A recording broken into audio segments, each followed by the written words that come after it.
Assalamualaikum warahmatullahi wabarakatuh. Perkenalkan, nama saya Isti Sulaiman, NPM 031901151. Baik, di sini saya akan menjelaskan materi tentang mendemonstrasikan kepramukaan 2. Yang pertama yaitu sandi dan morse, kedua semar pore, ketiga komunikasi udara, dan keempat simpul dan ikatan.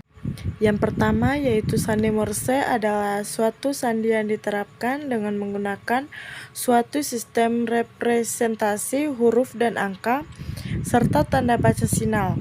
Kemudian menggunakan simbol, titik, dan garis yang disusun sebagai karakter tertentu. Dalam sandi pramuka, kode Morse ini dipelajari sebagai salah satu bentuk keterampilan. Rumus sandi Morse. Proses penyampaian kode dari Morse dalam organisasi kepramukaan biasanya dengan bantuan peluit yang ditiup. Tujuan untuk membedakan titik dan strip, misalnya apabila peluit ditiup pendek dan panjang dengan perbandingan 1:3 ketukan, 1 ketukan untuk titik dan 3 ketukan untuk strip. Yang kedua adalah semafor. Semafor adalah suatu cara untuk mengirim dan menerima berita dengan menggunakan bendera, tangan kosong, atau dengan sarung tangan.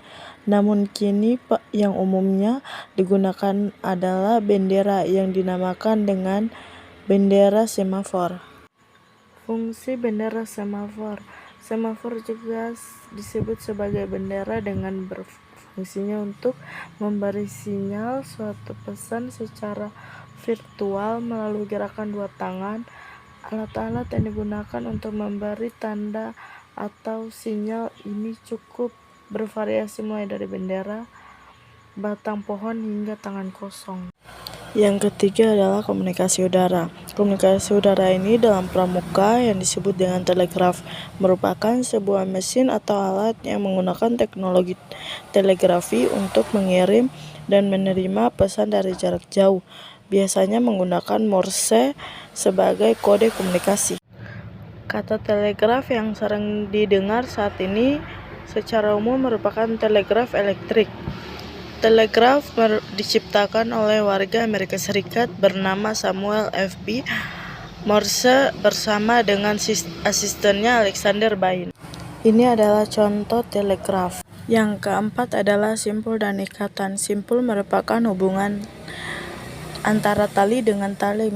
Ikatan merupakan hubungan antara tali dengan benda lain, misal tongkat, kayu, dan lain-lain. Simpul dan ikatan juga banyak manfaatkan pada saat kegiatan pramuka, dan bahkan tidak hanya kegiatan pramuka saja yang menggunakan simpul dan ikatan, melainkan kegiatan sehari-hari pun banyak yang menggunakan simpul dan ikatan. Macam-macam simpul dan kegunaannya. 1. Simpul hidup.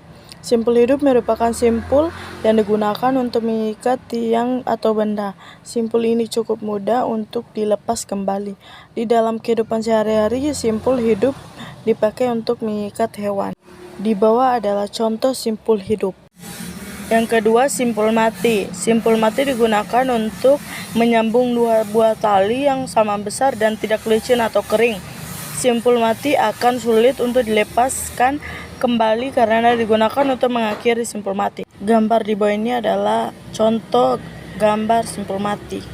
Ketiga, simpul jangkar biasanya digunakan untuk mengikat jangkar darurat atau untuk mengikat tali ember. Simpul jangkar juga berfungsi untuk menautkan tali pada benda lain dan membuat tandu. Tentu dipadukan dengan simpul dan ikatan lain. Di bawah ini adalah contoh simpul jangkar.